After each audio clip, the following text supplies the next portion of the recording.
ሰላም ጤና ይስጥልን እጅጉን የተወደዳችሁና የተከበራችሁ የአዲስ ስፖርት ቤተሰቦቻችን እንደምን አላችሁልን? ከእናንተው ከሆነው ከአዲስ ስፖርት የዩቲዩብ ቻናላችን አዳዲስ ስፖርታዊ ጉዳዮችን ልናካፍላችሁ እነሆ ዛሬም በድጋሚ ተገናኘን። ስለምታደምጡን፣ ስለምትከታተሉን፣ ቆይታችሁን ከኛ ጋርም ስለምታደርጉ እጅጉን ከልብ አድርገን ነው የምናመሰግነው። በዛሬ ፕሮግራማችን የተለያዩ ስፖርታዊ ጉዳዮችን ወደ እናንተ እያደረስን ቆይታን የምናደርግ ይሆናል። ከነዚህ መካከል ትልልቆቹን የአውሮፓ ክለቦች የተመለከቱ እጅግ በርከት ያሉ የዝውውር ጉዳዮች ሲሰሙ ነበር። ዛሬ ከጠዋት ጀምሮ ሲወጡ የነበሩ የዝውውር ጉዳዮችን ወደ እናንተ እያደረስን ቆይታን እናደርጋለን። ከዛ ውጭ ግን የተለያዩ ደግሞ የዓለም ዋንጫ መረጃዎችን በስፋት እናነሳለን። ዛሬም የደረጃው ጨዋታ ይደረጋል። ሌሊት 6 ሰዓት ላይ ይሄ ጨዋታ ይደረጋል። በፈረንሳይና በእንግሊዝ መካከል የሚደረገው ጨዋታ ነው። እንግዲህ የ2026ቱ 23ኛው የዓለም ዋንጫ የፍጻሜ ጨዋታ ደግሞ ነገ ምሽት 4 ሰዓት ላይ ነው የሚደረገው። በስፔን እና በአርጀንቲና መካከል በጣም ተጠባቂው ጨዋታ ይደረጋል። ከሁለቱ ጨዋታዎች ጋር አያይዘን በተለይ ከዓለም ዋንጫው ጋር አያይዘን ሰፋ ያሉ ርዕሰ ጉዳዮችን ወደ እናንተ የምናደርስበት ፕሮግራምንም በዛሬ ፕሮግራማችን ወደ እናንተ የምናደርስ ነው የሚሆነው። እስከ ፕሮግራማችን ፍጻሜ ድረስ አብራችሁኝ እንድትቆዩ በአክብሮት ጋብዛለሁ። ቪዲዮአችንን ላይክ፣ ቻናላችንን ሰብስክራይብ እያደረጋችሁ ቆይታችሁን ከኛ ጋር እንታደርጉ ነው በአክብሮት የምጋብዘው። ከመሸጋገሪያ በኋላ መልሰን በድጋሚ እንገናኛለን። ፏድ ባህሩ ፕሮግራሙን እየመራው ቆይታን አደርጋለሁ። አብረን እንቆይ።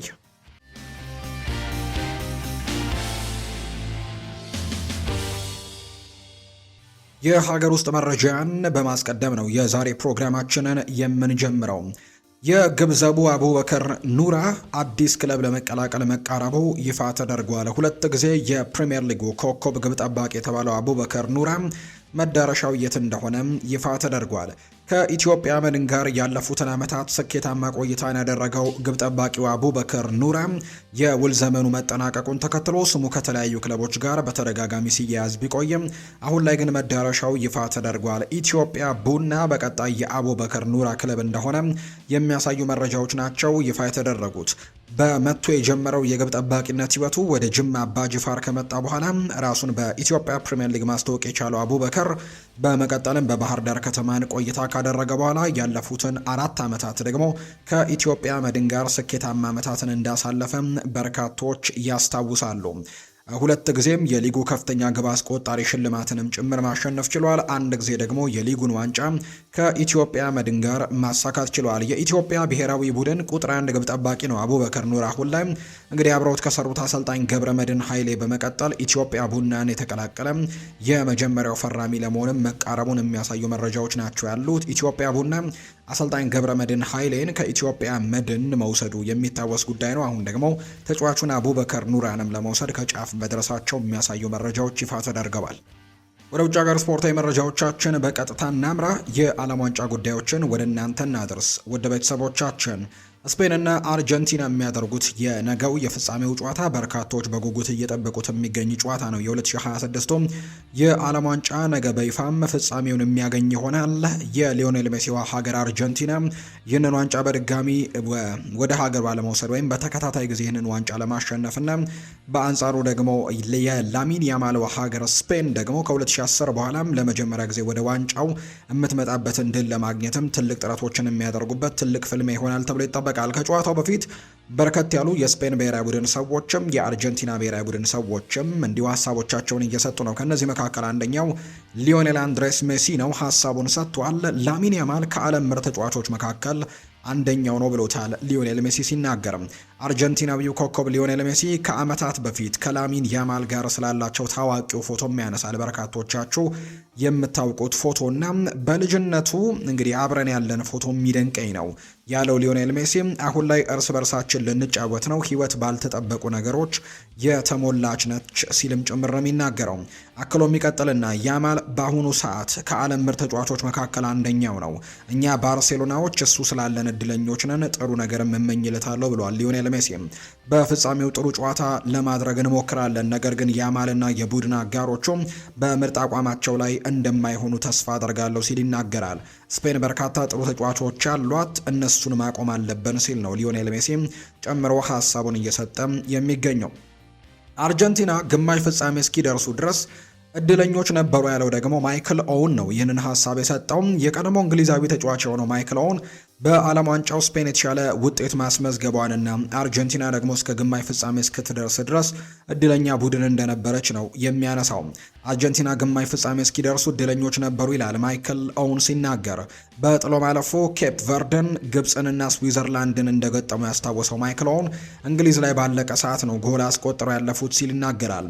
አርጀንቲና በውድድሩ እንደ ስፔን ጥሩ ውጤት አላስመዘገበችም የሚለው ማይክል ኦውን ስፔን ከአርጀንቲና የበለጠም ጠንካራ ነች፣ ዋንጫውን እንደምታሸንፈውም ተስፋ የማደርገው ስፔንን ነው ሲል ጭምር ይናገራል ማይክል ኦውን።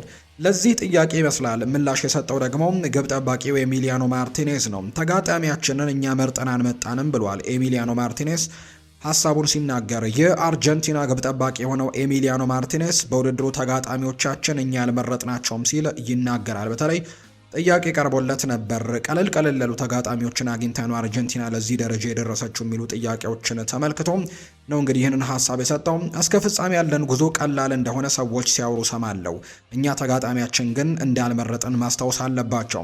ለምሳሌ ያክል በሩብ ፍጻሜው ፖርቱጋልን እንደምናገኝ ተስፋ አድርገን ነበር፣ ነገር ግን ኮሎምቢያ ምድቧን የበላይ ሆና አለፈች። በዚህ ምክንያትም ፖርቱጋልን የማግኘት እድላችን ሳይሳካ ቀረ።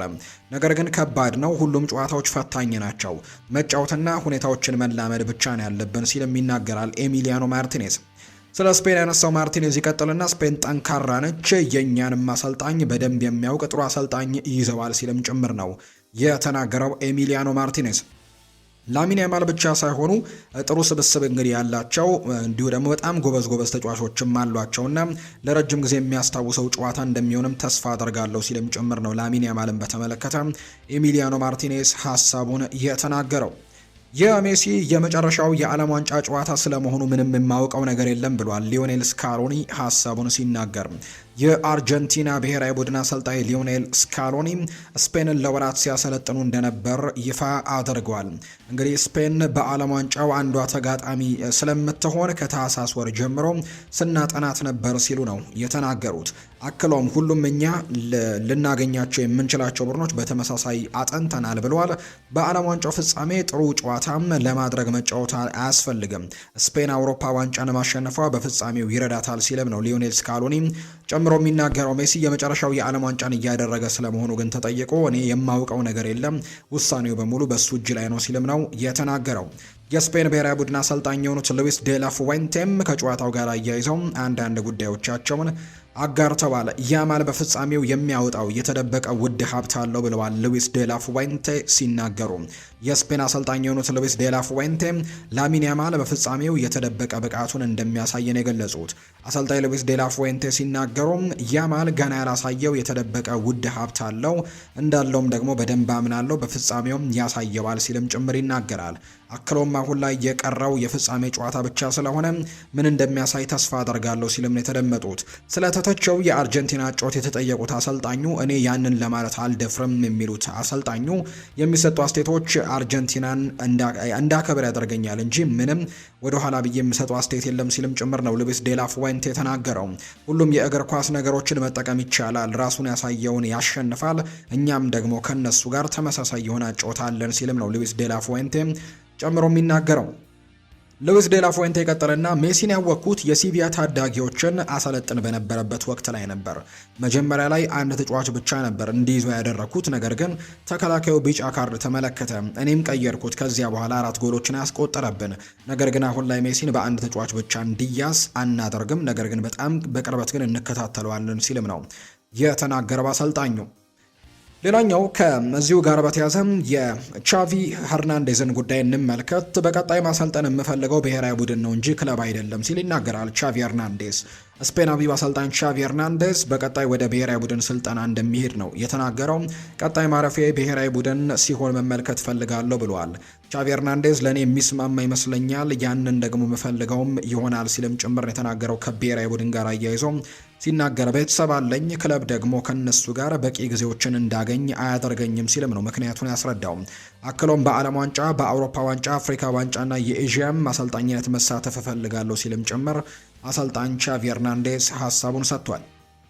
ሌላ ዓለም ዋንጫ እንድናዘጋጅ መመረጥ አለብን ብለዋል ፕሬዚደንት ዶናልድ ትራምፕ። የአሜሪካው ፕሬዝዳንት ዶናልድ ትራምፕ አሜሪካ ዳግም ዓለም ዋንጫን እንድታዘጋጅ መመረጥ አለባት ሲሉ ይናገራሉ። አሜሪካ ዳግም ለአዘጋጅነት መመረጥ አለባት ያሉት ትራምፕ በቀጣዩ ግን ሜክሲኮና ካናዳን እናስወጣና በግላችን ብቻ ነው የምናስተናግደው ብለዋል። ምንም እንኳን በዚህ ዓለም ዋንጫ አብረው እያዘጋጁ ደግነቴንም ባሳያቸው ቀጣይ ይወጣሉ ሲልም ይገልጻሉ። አክለውም ቀጣይ ከቻይና ጋር ሆነን ውድድሩ ማዘጋጀት እንችላለን፣ ተጫዋቾችን በጣም ይወዱታል ሲሉ ጭምር ነው የተናገሩት ትራምፕ። ሌላኛው ትራምፕ ያነሱት ጉዳይ ከእግር ኳሳዊ ጉዳይ ጋር ነው። እንግሊዝ ሃሪኬንን ተከላካይ ለማድረግ መሞከሯ ስህተት ሰርታበታለች ሲሉም ፕሬዝደንቱ ተናግረዋል። እንግሊዝ በአርጀንቲናው ጨዋታ በመከላከል ስህተት ሰርታለች ሲሉ ነው የተቹት። ሃሪኬን አብሮኝ ጎል ተጫውቷል፣ ምርጥ ተጫዋች ነው ያላቸው ሲሉም አውድሰውታል። እንግሊዝ ስህተት የሰራቸው እየመራች በነበረበት ሰዓት ሃሪኬንን እንዲከላከል ማድረጓ ነው ሲሉም ፕሬዝደንቱ ተናግረዋል። ምርጥ ተጫዋች ተከላካይ ማድረግ አትችልም ያሉት ፕሬዝደንቱ ነገር ግን ስለ ኳስ ወይም ደግሞ አሰልጣኝነት ምን አውቃለው ሲሉ ነው ራሳቸውም እንዲሁ እንደጠይቁ ጭምር ሀሳባቸውን እየሰጡት። የዓለም ዋንጫ የደረጃ ጨዋታም ዛሬ ይደረጋል። በእንግሊዝና በፈረንሳይ መካከል የሚደረግ ጨዋታ ነው። እነዚህ ሁለት ብሔራዊ ቡድኖች በግማሽ ፍጻሜው ሽንፈት ገጥሟቸው ነው ለፍጻሜው ሳያልፉ የቀሩት። እንግሊዝ በአርጀንቲና ብሔራዊ ቡድን በመጨረሻዎቹ ደቂቃዎች ላይ በተቆጠሩባት 2 ጎሎች በኤንዞ ፈርናንዴዝ እና በላውታሮ ማርቲኔስ 2 ጎሎች 2-1 ተሸንፋ ጨዋታውን መሸነፏ በግማሽ ፍጻሜ ለፍጻሜ ሳትበቃ እንደቀረች እናስታውሳለን። በዛ ጨዋታ ላይ አንቶኒ ጎርደን ቀደም ብሎ ጎል አስቆጥሮ እንግሊዝን መሪ አድርጎ የነበረ ቢሆንም ነገር ግን የአሰልጣኝ ቶማስ ቱኬል ውሳኔ በርካቶች እንግዲህ አሰልጣኙ ላይም ጣታቸውን እንዲቀስሩ ያደረገ የነበረ ቢሆንም በዛ ጨዋታ ላይ የወሰኑት ውሳኔ ግን እንግሊዝን ውጤት እንዳሳጣት በርካቶች ይናገራሉ። የሜሲ የመጨረሻ ደቂቃ ተአምራቶችም ወይም አሲስቶችም አርጀንቲናን ወደ ቀጣዩ ዙር ወደ ፍጻሜ እንድታልፍ ማድረጉን እናስታውሳለን። በዚህ ምክንያት እንግሊዝ ዛሬ በደረጃው ጨዋታ ላይ ትሳተፋለች። ሌላኛዋ የፈረንሳይ ብሔራዊ ቡድን ናት። ይህኛውን የዓለም ዋንጫ በትልቁ ያሸንፋሉ ተብለው ትልቅ ግምት ተሰጥቷቸው ከነበሩ ብሔራዊ ቡድኖች መካከል በግንባር ቀደምትነት የሚነሳው የ2018 የዓለም ዋንጫ አሸናፊ የሆነችው የዲዴሽ ዴሾ ቡድን ፈረንሳይ ነበረች። ነገር ግን ፈረንሳይ ሳይሳካላት ቀርቷል። በተለይ በግማሽ ፍጻሜው ከስፔን ጋር በነበረው ጨዋታም እንግዲህ አልተሳካላቸውም። በዚህ ምክንያትም ጨዋታውን 2-0 በሆነ ውጤት ተሸንፈው ከፍጻሜ መቅረታቸው ይታወሳል። በዛ ጨዋታ ላይ ፔድሮ ፖሮ እና ሚኬል ኦያርዛባል በፍጹም ቅጣት ምት ኳስና መረብን ማገናኘታቸውን እናስታውሳለን። በእነዚህ 2 ጎሎች የፈረንሳይ የዚህ የዓለም ዋንጫው ጉዞም መገታቱ የሚታወስ ነው። እንግዲህ የ2022ቱም የፍጻሜ ተፋላሚ ነበሩ የፈረንሳይ ብሔራዊ ቡድን። 2018 ላይ ደግሞ ሻምፒዮን ነበሩ። በተከታታይ 3 የዓለም ዋንጫዎች ላይ ፋይናሊስት ለመሆን ያደረጉት ጥረት ሳይሳካ ቀርቷል። ዛሬ ግን የደረጃ ጨዋታን ከእንግሊዝ ብሔራዊ ቡድን ጋር የሚያደርጉ ይሆናል። ይሄ ጨዋታ ሌሊት 6 ሰዓት ሲል የሚደረግ መርሃ ግብር እንደሆነ ነው የወጣላቸው መርሃ ግብር የሚያሳየው። የውጤት ግምቶቻችሁን ልታካፍሉን ትችላላችሁ። ማን 3ኛ ደረጃን ይዞ ያጠናቅቃል? የውጤት ግምቶቻችሁን አካፍሉን። ዛሬ ሌሊት ግን የሁለቱ ቡድኖች ጨዋታ የሚደረግ ይሆናል። ክለቦችን የተመለከቱ ስፖርታዊ ጉዳዮችን እንንገራችሁ። የአርሰናል ጉዳዮችን እናስቀድም። ዴክላን ራይስን ትልቅ ተጫዋች ነህ ብለው ለእሱ አይረዳውም ብሏል። ይህንን ሀሳብ የሰጠው የቀድሞ ተጫዋች የሆነው ግራሃም ሱነስ ነው። የቀድሞ ስኮትላንዳዊ የሊቨርፑል ተጫዋች ግራሃም ሱነስ ዴክላን ራይስ በትልቅ ደረጃ መነሳት የሚችል ተጫዋች አይደለም ሲል ይናገራል። ራይስ ጥሩ ተጫዋች ነው፣ ስለ እሱ ጥሩ ነገሮችን ሰምቻለሁ፣ ነገር ግን እሱን የትልቅ ደረጃ ተጫዋች ብዬ ብገልጸው ለእሱ አይረዳውም ሲል ግራሃም ሱነስ ይናገራል። አክሎ የሚቀጥልና ራይስ በቆመ ኳስ በጣም ምርጥ ነው ያለው አካል ብቃትም ይደነቃል ሲል ይናገራል። ሮድሪ በአርጀንቲና ጨዋታ የሚያደርገውን ራይስ የጨዋታ ፍጥነትን ሲቆጣጠር አይታችኋል ወይ ቢባል አይነው ሊሆን የሚችለው መልሶ ዴክላን ራይስ ብልህ አይደለም ያለው የቀድሞ ተጫዋቹ ትክክለኛ የማቀበል ችሎታም የለውም ሲል ነው ዴክላን ራይስን በተመለከተ አሉታዊ አስተያየቶችን ግራሃም ሱነስ እየሰጠው። በጋዜጠኛ ግሬም ቤሊ ዘገባ መሰረት አርሰናል በቅርብ ወራት የቀኝ ተከላካይ በተለይ ራይት ባክ ላይ የሚጫወቱ በርካታ ተጫዋቾችን በቅርበት ሲከታተል እንደቆየ ነው ይኸው የመረጃ ምንጭ እየተናገረ የሚገኘው። ከነዚህ መካከል አንደኛው የሮማ ተጫዋች የሆነው ብራዚላዊው ዌስሌይ አንደኛው ነው። ይህንን ተጫዋች ለማስፈረም እንቅስቃሴዎችንና በዝውውር ክትትላቸው ውስጥ አድርገውት ነበር። ሌላኛው የ21 ዓመቱ የስፖርቲንግ ሊዝበን ተጫዋች የሆነው ኢቫን ፍሬስኔዳም ሌላኛው ተጫዋች ነው። ከዛ ውጪ የ22 ዓመቱ የአይንትራክ ፍራንክፈርት ተጫዋች የሆነው ንናምዲ ኮሊንስም እንዲሁ በዚህ ዝርዝር ውስጥ ከነበሩ ተጫዋቾች መካከል ይጠቀሳል። የ23 ዓመቱ የኒውካስል ዩናይትድ ተጫዋች ቲኖ ሌቨርመንቶ ሌላኛው በአርሰናል ዝርዝር ውስጥ ከነበሩ ተጫዋቾች መካከል አንደኛው ነው። ከነዚህ ውስጥ ቲኖ ሊቨርመንቶ ለአርሰናል ዋነኛ የዝውውር ኢላማዎች መካከል ይገኝ ነበረ። ሆኖም ግን በቅርቡ ያጋጠሙት ተደጋጋሚ ጉዳቶች የክለቡን ፍላጎት እንዲቀዛቀዝ አድርገውታል። በተለይ በሚቀጥለው የውድድር ዓመት ቤን ዋይትን የመልቀቅ ፍላጎት የላቸውም አሁን ላይ፣ ምክንያቱም ተደጋጋሚ የተከላካይ ጉዳቶች መከሰታቸውን ተከትሎ። ስለዚህም ቤን ዋይትን ማቆየትና ሌላ የተከላካይ ስፍራ ተጫዋች ማምጣት፣ በተለይ ኤዝሬል ኮንሳን ለማምጣት ሙከራዎችን ያደርጋሉ ተብሎ ነው የሚጠበቀው አርሰናሎች። በዊሊያም ሳሊባ ዙሪያ ባለው ሁኔታ እርግጠኛ ለመሆንና በጉዳት ደግሞ ለወራት ከሜዳ ውጪ ሊያደርገው የሚችል የቀዶ ጥገናም ስላለ አርሰናል በዚህ ክረምት የተከላካይ አማራጮቹን በንቃትም እየገመገመ ነው። ክትትል ሊደረግበት የሚገባው አንደኛው ስም የሪያል ሶሴዳዱ ተከላካይ የሆነው ዦን ማርቲን ነው። አንድሪያ ቤርታም በአንድ ዓላማ ላይ ትኩረት ከማድረግ ይልቅ ለእያንዳንዱ ቦታ በርካታ አማራጮችን ለማስቀጠልም ፍላጎት እንዳለው ነው የተነገረው። ሁኔታው እየታየ ደግሞ ሲሄድ ክትትል እየተደረገባቸው ካሉት በርካታ ተከላካዮችም አንደኛው ሊሆን እንደሚችል ዴይሊ ሜል የተባለ የመረጃ ምንጭም ይፋ እያደረገ እንደሚገኝ ነው የመረጃ ምንጩ ይፋ ያደረገው። አርሰናሎች የማይንዙን አማካይ ካይሹ ሳኖን ለማዘዋወር በሚደረገው እንቅስቃሴ ላይ ንግግር መጀመራቸውን ቲም ቶክ የተባለ የመረጃ ምንጭ ይፋ አድርጓል። ጃፓናዊው ኢንተርናሽናል አንድሪያ ቤርታ ገበያውን መገምገሙን ሲቀጥል ሌላ የመሃል ሜዳ አማራጭ አድርጎ እየተመለከተው እንደሚገኝ ነው የመረጃ ምንጩ ይፋ ያደረገው። አርሰናል ውይይቶችን እንደጀመረ ተዘግቧል። ማይንዝ ደግሞ ሳኖን በ60 ሚሊዮን ዩሮ ወይም ደግሞ በ51 ሚሊዮን ፓውንድ አካባቢ ሊለቁት እንደሚችሉ ነው የተነገረው። ከብሩኖ ጊማሬሽ ጋር ሲነጻጸር ተመጣጣኝ አይነት ዋጋ ወይም ደግሞ አማራጭ ተደርጎ ነው የሚቆጠረው። ዋጋው አነስ ያለ አማራጭ ተደርጎ ሊቆጠር እንደሚችል እየተነገረ ነው። ሊቨርፑል ሳኖን ለማስፈረም በሚደረገው ፉክክር ውስጥ እንዳለበትም ይነገራል። እርግጥ ነው አርሰናል ብሩኖ ጊማሬሽን ቢያስፈርም የተሻለ ግልጋሎትን እንደሚያገኝ ምንም ጥያቄ የለውም። በፕሪሚየር ሊጉ ልምድ ያለው ነው። በትልቅ ደረጃ መጫወት የሚችል አይነት ተጫዋች ነው። ቡድኑ ላይ ትልልቅ ለውጦችን ማምጣት የሚችል አይነት ተጫዋች ተደርጎ ይቆጠራል። በዝውውር ገበያው አንጻር ከዋጋው አንጻር ግን የዚህ ተጫዋች የዝውውር ዋጋ አነስ ያለ ሊሆን እንደሚችል ይገመታል። አርሰናል አሁንም በፉክክር ውስጥ እንዳለ ይነገራል። ሊቨርፑልም የዚህ ጃፓናዊ ተጫዋች ፈላጊ እንደሆነ ነው የሚነገረው። ድንቅ ኳስን የማሸነፍ ችሎታ አለው። ከፍተኛ የጨዋታ ፍጥነትና ቴክኒካል ብቃት እንዳለው ይነገራል። ብልህ በሆነ መልኩ የሚያደርገው ቦታ አያያዝን በርካቶች የሚያደንቁት ነው። ከቡንደስሊጋው ጎመዝ ከሚባሉ የተከላካይ አማካዮችም አንደኛው ነው። በጃፓን ብሔራዊ ቡድንም በዓለም አቀፍ መድረክ ላይ ራሱን በትልቁ ያሳየ ተጫዋች እንደሆነ ይነገራል እና አርሰናል በዚህ ክረምት በርካታ የመሃል ሜዳ ተጫዋቾችን ሲያስሱ እንደነበር ይታወሳል። ካይሹ ሳኖም ክለቡ እንደ አማራጭነት እየተመለከታቸው ከሚገኙ የአማካይ ስፍራ ተጫዋቾች መካከል አንደኛው እንደሆነ ነው የመረጃ ምንጩ ይፋ ያደረገው።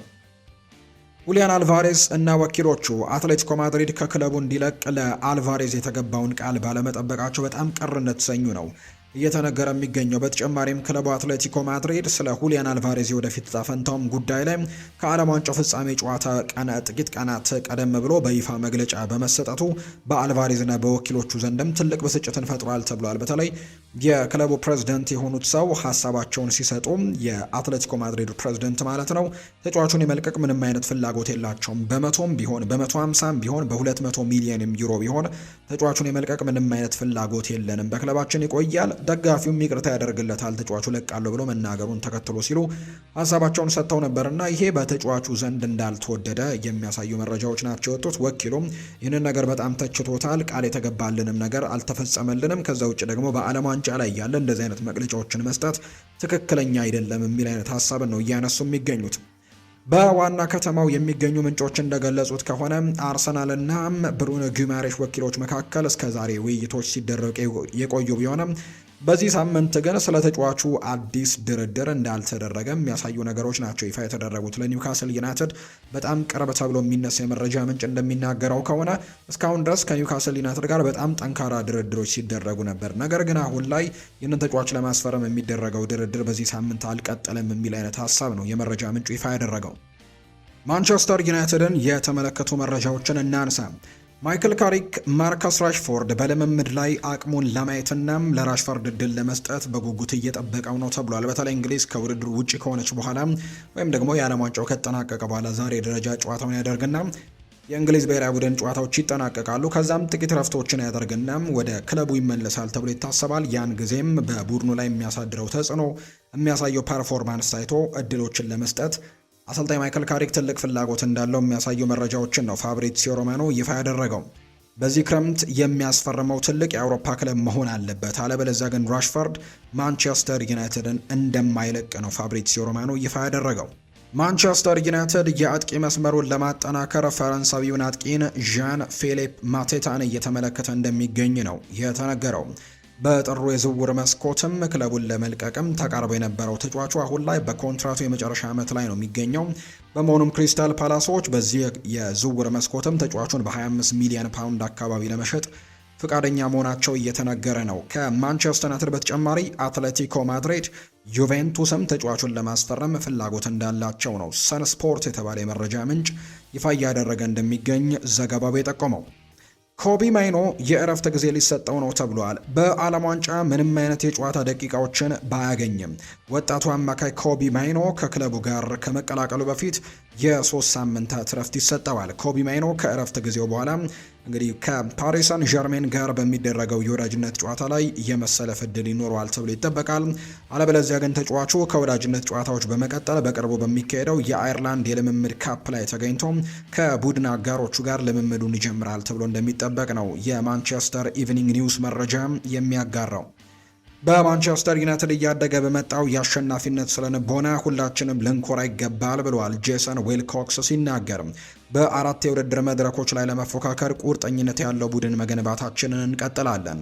ባለፈው የውድድር ዘመን ይህንን ታላቅ ክለብ ወደ ነበረበት ደረጃ ለመመለስ ስላለብን ኃላፊነት ተናግሬ ነበር። ከአንድ ዓመት በኋላም ደግሞ ወደ ዋናው ግባችን ለመድረስ ባደረግነው መሻሻል ሁላችንም ልንኮራ ይገባናል። ትልቅ እርምጃዎችን ተራምደናል። ወደፊት ቀጣይነት ያለው ስኬት ለማስመዝገብ የሚያስችሉ ትክክለኛ መዋቅሮችንም እንዘረጋለን። ማይክል ካሪክ በጣም ጥሩ ስራን እየሰራ ሲሆን የክለባችን አሰልጣኝ ሆኖ ለመቀጠልም የሚያስችለው እድልን አግኝቷል። ወደ ክለባችን ከተመለሰ ጀምሮ ዩናይትድ በፕሪሚየር ሊግ የሰበሰበው ነጥብም ለዚህ ምስክር ነው ብለዋል ጄሰን ዊልኮክስ ሲናገሩ። ሁሉም ሰው የማይክል ካሪክን አመራርነት መንገድም ከክለባችን እሴቶች ጋር ሙሉ በሙሉ በመጣጣሙ እጅግ በጣም ደስተኛ ናቸው ሲልም ይናገራል ጄሰን ዊልኮክስ። ለቀጣዩ የውድድር ዘመን ቡድኑን ለማዘጋጀት ከመጋረጃ በስተጀርባ ጠንካራ ስራዎችን እንሰራለን፣ እየሰራንም እንገኛለን። በአካዳሚው በኩልም ትልቅ መሻሻሎችን እያሳየን ነው። ወደፊት ለምናገኘው ደግሞ ስኬትም መሰረት የሚጥሉ ድንቅ ስራዎችንም በተለያዩ የእድሜ መዋቅሮች ላይ እየተሰሩ ይገኛሉ። ከ21 እና ከ18 ዓመት በታች ቡድኖች 4 ተጫዋቾችን ወደ መጀመሪያው ቡድን ማሳደግ መቻላችን፣ የኤፍኤ ወጣቶች ዋንጫን ጨምሮ የበርካታ ሀገራዊ ውድድሮች ፍጻሜ መድረሳችን መላው የአካዳሚ ሰራተኞች ሊኮሩበት የሚገባ ስራ እንዲሆን ያስችሎታል።